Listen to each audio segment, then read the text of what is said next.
Rire, c'est bon pour la santé.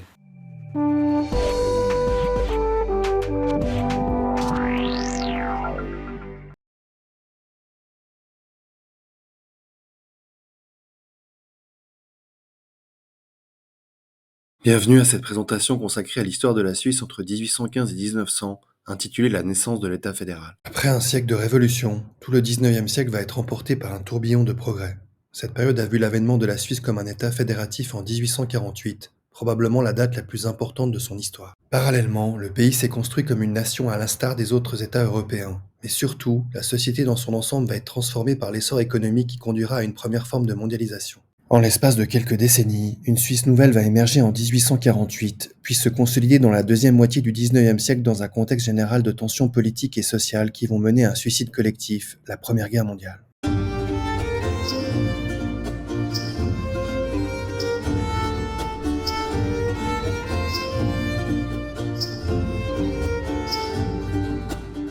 En 1815, les vainqueurs de l'Empire napoléonien se retrouvent lors du congrès de Vienne pour discuter de l'avenir de l'Europe.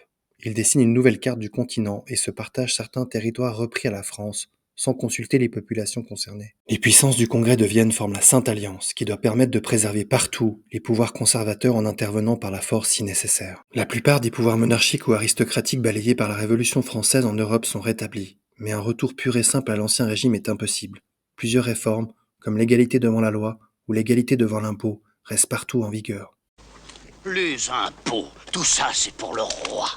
Mais dans Saluste, nos gens sont terriblement pauvres et... C'est normal. Les pauvres c'est fait pour être très pauvres et les riches très riches. Après presque 20 ans de domination française, la Suisse est organisée en 1815 selon un nouveau pacte. Celui-ci marque le retour aux pratiques politiques de l'ancien régime, avec des aristocraties urbaines au pouvoir, s'appuyant sur un suffrage censitaire, c'est-à-dire lié au niveau de fortune. Comme avant 1798, l'autonomie des cantons suisses est presque complète. La seule différence réside dans le fait que l'unanimité n'est plus nécessaire pour que l'Assemblée des délégués des cantons, la Diète, adopte une décision. 3 cantons directeurs, Zurich, Berne et Lucerne, accueillent à tour de rôle la Diète pendant 2 ans. La neutralité mise à mal par Napoléon Bonaparte est garantie par le Congrès de Vienne. Les 6 cantons formés en 1803 à partir des anciens pays sujets gardent leur indépendance et leur organisation politique propre, malgré les revendications des anciens cantons comme Berne, qui auraient souhaité recouvrer tous ces anciens territoires, Pays de Vaud ou Argovie. À ces 6 cantons récents s'ajoutent en 1815 les 3 nouveaux cantons de Neuchâtel, du Valais et de Genève, des anciens alliés des confédérés suisses. Enfin, 2 dispositions qui allaient être une source de conflits futurs furent insérées dans le pacte de 1815. Les cantons ne pouvaient former entre eux de liaisons préjudiciables au pacte ni aux droits des autres cantons, une alliance séparée n'était donc a priori pas exclue, et l'existence des couvents était garantie. Un danger provenait du fait qu'on n'avait prévu aucune clause de révision. Les partisans d'une Suisse plus unie et plus libérale voyaient leurs espoirs réduits à néant pour une durée de 15 ans.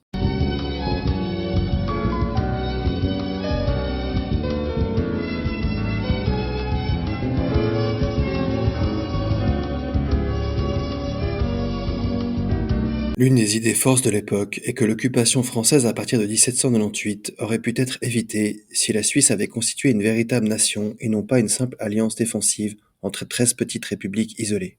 Après 1815, l'impuissance de la Confédération vis-à-vis de l'étranger reste manifeste. En 1817, le pays doit adhérer à la Sainte Alliance dont il subit les pressions. De nombreux réfugiés politiques allemands, italiens, français, plus tard polonais, suscitent l'irritation et l'intervention des gouvernements étrangers. La Diète doit prendre en 1823 des mesures contre les réfugiés et contre la presse. Ces dispositions choquent de nombreux intellectuels partisans d'une Suisse accueillante et généreuse. Le mouvement libéral est né. L'esprit nouveau se manifeste ainsi dans le mouvement Philhellène, dont l'animateur est le Genevois Hénard et qui est présent dans l'ensemble du pays. Les partisans du changement se réunissent sous une forme très helvétique dans des sociétés intercantonales. Société suisse d'utilité publique à partir de 1810, société d'étudiants comme la Société de Zofingue fondée en 1819, société de carabiniers mise en place lors du premier tir fédéral en 1824. Dans les fêtes associatives, on glorifie la patrie et l'on apprend à connaître ses compatriotes. En 1818, la Diète adopte un règlement militaire général et fonde une école centrale d'officiers d'artillerie à Thun, dans le canton de Berne. L'armée fédérale, même embryonnaire, va être aussi une occasion de rapprochement et de fraternisation. Kameraden, wir reden eine. Ganze Schwadron, aufgesessen! Musik!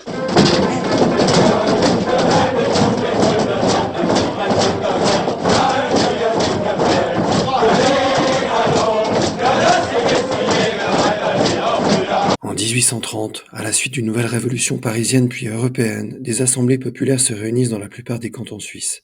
Par la pression, elles obtiennent sans violence les réformes que les libéraux considèrent comme urgentes. Ce mouvement s'appelle la Régénération. Ils mettent en place des gouvernements démocratiques représentatifs dans 12 cantons. Les 10 autres qui connaissent depuis longtemps le régime de la démocratie directe, la Landsgemeinde, estiment ne pas en avoir besoin. La Régénération institue le suffrage universel pour les hommes, la séparation des trois pouvoirs, le référendum constitutionnel, c'est-à-dire que toute modification de la Constitution est soumise au vote du peuple, la liberté de presse, de commerce et d'industrie. Un souffle nouveau traverse alors la Confédération helvétique. Les libéraux n'obtiennent toutefois pas que des succès. Ils échouent à Neuchâtel où un parti républicain s'est formé. En 1831, celui-ci tente vainement de renverser les autorités aristocratiques qui gouvernent la principauté au nom du roi de Prusse. À Bâle, la ville moins peuplée que les communes rurales refuse de leur concéder l'égalité politique. Il s'ensuit une véritable guerre civile. Les troupes fédérales doivent intervenir et le territoire est divisé en 1833 en 2 demi-cantons, Bâle-Ville et Bâle-Campagne. Enfin et surtout, les libéraux échouent à réviser le pacte fédéral qui pose encore de nombreux problèmes.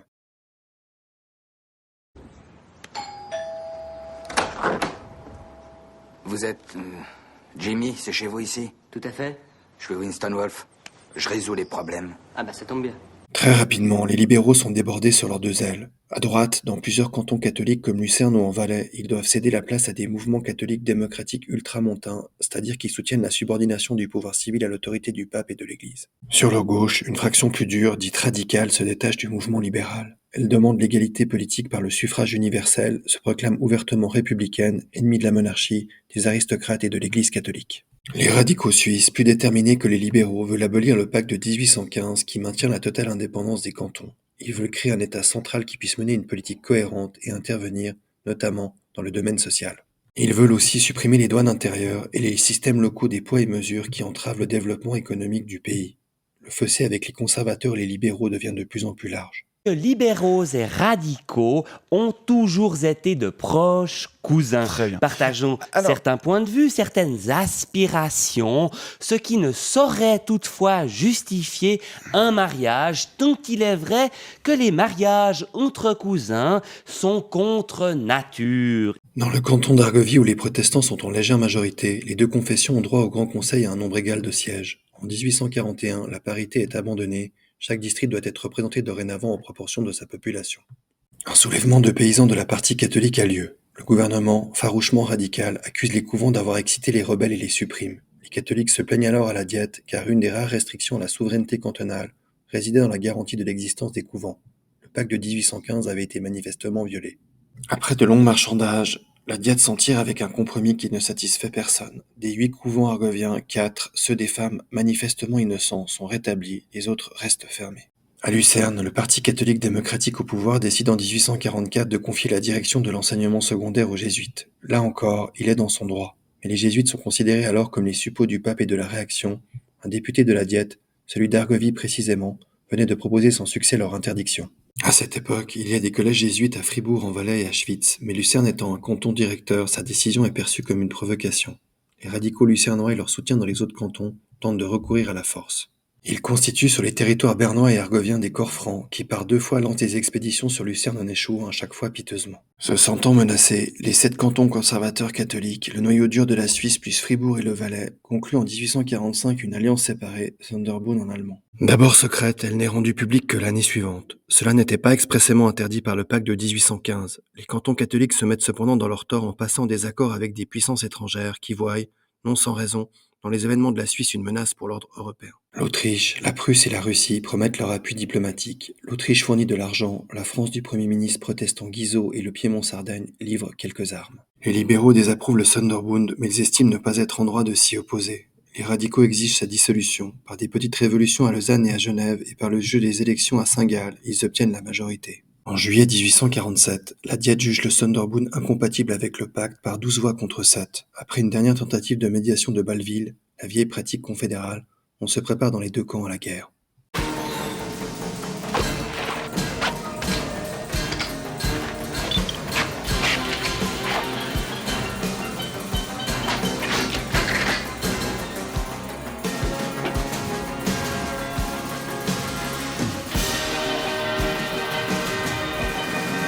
La guerre fut courte, 3 semaines en novembre 1847 et peu meurtrière, moins de 150 morts. Cela tient à la disproportion des forces, à la dispersion des cantons conservateurs et surtout à la personnalité des chefs. Jean Ulrich de Salis-Solio, le général du Sonderbund, était en fait un grison protestant qui eut le bon sens lorsqu'il vit la partie perdue de ne pas résister à outrance.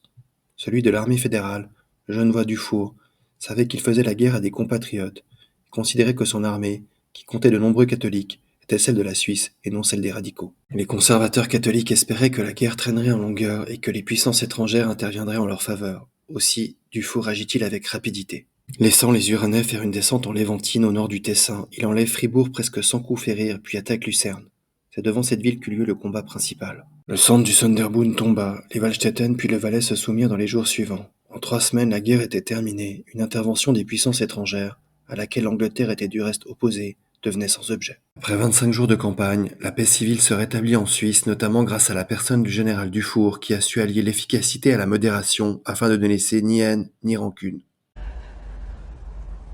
Il y a déjà eu trop de violence, trop de souffrance.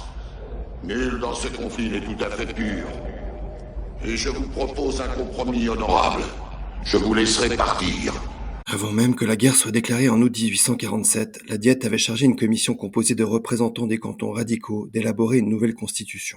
Au moment de la soumission du Sonderbund, les vaincus doivent s'engager à admettre la révision du pacte à la majorité des voix. Dès le début de 1848, on peut donc se mettre au travail, et ce d'autant plus que les révolutions qui éclatent dans toute l'Europe cette année-là rendent impossible une intervention de l'étranger. En somme, la Suisse a accompli la sienne avec quelques mois d'avance sur les autres pays. Lors des discussions, les radicaux auraient voulu remplacer la Diète par une chambre où les cantons seraient représentés en fonction de leur population. La minorité conservatrice aurait désiré conserver l'ancienne institution. On se mit d'accord en adoptant le système américain. Le Conseil national représentant le peuple a raison d'un député pour 20 000 habitants, et le Conseil des États avec 2 députés par canton et 1 par demi-canton, ils étaient donc alors 44, votant sans instruction de leurs gouvernements cantonaux, ils ne doivent des comptes qu'à leurs électeurs. Les 2 chambres constituent ensemble l'Assemblée fédérale mais siègent séparément, sauf pour les élections du Conseil fédéral, du Tribunal fédéral, du Général en temps de guerre et pour l'exercice du droit de grâce dévolu, ce qui est très républicain, au législatif et non au chef de l'État. Contrairement au modèle américain, le pouvoir exécutif, selon une tradition helvétique qui n'aime pas le pouvoir personnel, est exercé par un collège de 7 membres, le Conseil fédéral. Chacun des 7 conseillers le préside pour 1 an à tour de rôle et porte le titre de président de la Confédération, mais il n'exerce aucune prééminence sur ses collègues. Les conseillers fédéraux sont d'abord élus pour une durée de 3 ans, puis 4 à partir de 1931. Dans la pratique, à 2 exceptions près, les conseillers fédéraux ont toujours été réélus, ce qui leur confère une grande autorité morale et procure au pays une stabilité exceptionnelle. La Constitution est l'énoncé de la Confédération, qui est devenue en réalité un État fédéral, et des domaines qui lui sont attribués. Selon le principe de la subsidiarité, les cantons conservent la compétence générale. Ils sont souverains pour tout ce qui ne relève pas du droit fédéral. En 1848, la Confédération dirige les relations avec l'étranger et la plus grande partie des affaires militaires. Elle reçoit le monopole des postes, des douanes, de la monnaie, en adoptant le système monétaire français. Elle protège les libertés des citoyens, même contre leur propre canton, par exemple dans le domaine religieux, et a pour mission d'étendre la prospérité générale. Mon programme, 3 points. Premièrement, le plein emploi. Deuxièmement, le plein emploi. Et troisièmement, le plein emploi. Très rapidement, le besoin d'une révision de la Constitution se fait sentir dans 3 domaines au moins. D'abord, la mobilisation de l'armée. Lors de la guerre franco-prussienne, on avait révélé des lacunes dans l'instruction de l'infanterie, encore exercée par les cantons.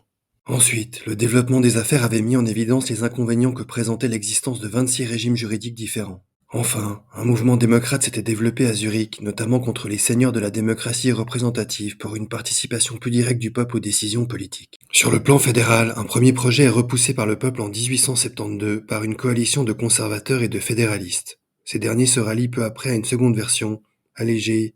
On avait renoncé à l'unification du droit, qui est acceptée en 1874. Cette constitution, avec de multiples amendements, va régir la Suisse jusqu'à la fin du XXe siècle. Le domaine militaire devient alors presque exclusivement fédéral et l'on étend les droits populaires de manière significative. Depuis 1848 déjà, toute modification constitutionnelle doit être approuvée par le peuple et les cantons, la double majorité est nécessaire. On va ajouter à ce référendum obligatoire un droit de référendum facultatif. Si 30 000 citoyens, puis 50 000 à partir de 1977 le demandent dans un délai de 3 mois, une loi votée par les chambres doit être soumise au vote du souverain. Elle n'entrera en vigueur que s'il l'approuve. Dans ce cas, seule la majorité populaire est requise. Ce droit est complété en 1891 par celui d'initiative en matière constitutionnelle. 50 000 citoyens, puis 100 000 depuis 1977, peuvent proposer soit l'inscription d'un article nouveau dans la Constitution, soit la modification d'un article existant. La question est soumise au double vote des cantons et du peuple. étrangers comme les exécutifs, comme une quand ton pays kiff. Vote populaire référendum, t'as des signatures, 100 000 minimum. Faut la majorité du peuple et des cantons. Si tu veux toucher à la constitution, notre capitaine, c'est qui le vigneron. Moi ma capitale, c'est Lausanne tonton. En 1815, la Suisse n'est plus un pays alpestre, mais elle ne figure pas encore parmi les nations les plus riches du globe. Si elle a conquis une place enviable sur le marché mondial, c'est grâce à la révolution industrielle, et davantage encore, grâce à la paix et la stabilité politique. Il y a aussi l'essor démographique. De 1800 à 1910, la population suisse passe de 1,6 à 3,7 millions d'habitants. Jusqu'en 1880, la balance migratoire est négative. Au service mercenaire aboli en 1848 succède l'émigration d'outre-mer, souvent encouragée par les gouvernements cantonaux, désireux de se débarrasser de leurs pauvres. Ainsi naît Nova Friburgo au Brésil et quantité de New Bern ou Lake Geneva aux États-Unis. À la fin du 19e siècle, le bilan migratoire s'inverse. En 1910, les étrangers, du maçon piémontais au professeur d'université allemand, sont au nombre de 550 000, soit 15% de la population. À Genève, leur proportion atteint même 40%. Si certains problèmes semblent en bonne voie de règlement, d'autres en revanche vont en s'aggravant. La mécanisation de l'industrie cotonnière et le marasme économique général s'ajoutant à de mauvaises récoltes engendrent dans la première moitié du 19e siècle une misère épouvantable qui ne va pas sans provoquer de graves troubles sociaux. Ainsi, en 1832 déjà, à Uster dans le canton de Zurich, on voit des ouvriers qui mettent le feu aux nouvelles machines pour protester contre les conditions de travail. Partout, les enfants sont exploités dans les usines, parfois jusqu'à 16 heures par jour.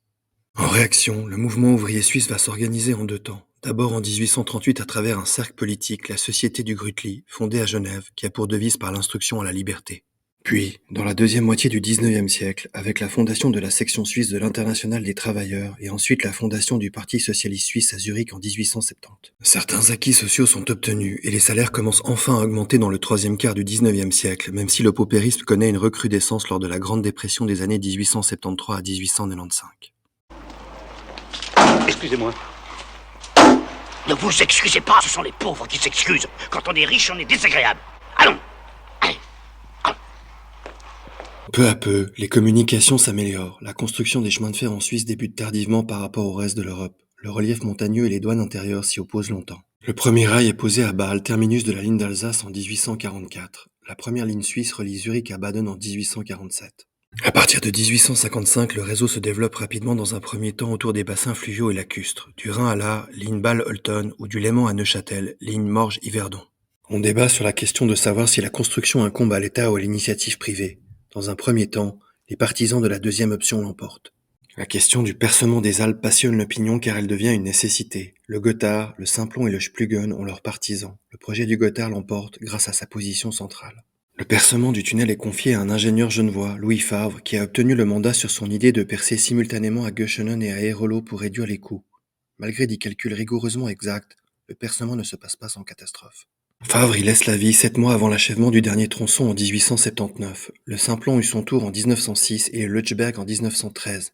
Le réseau devient ainsi l'un des plus denses au monde. En 1898, le peuple suisse vote le rachat par l'État fédéral des 5 compagnies qui se partagent les lignes principales. Les chemins de fer fédéraux, ou CFF, sont créés le 1er janvier 1902 dans la foulée. Ils vont absorber la plupart des dernières lignes privées dans la première moitié du XXe siècle et devenir un des fers de lance de la mobilité et du tourisme qui commence à se développer. Vers 1900, la Suisse est en passe d'achever sa mutation vers un système fédéral. Depuis 1815, les changements politiques, économiques et sociaux ont été gigantesques et vont continuer le siècle suivant, qui est perçu initialement comme une époque d'espoir et de progrès.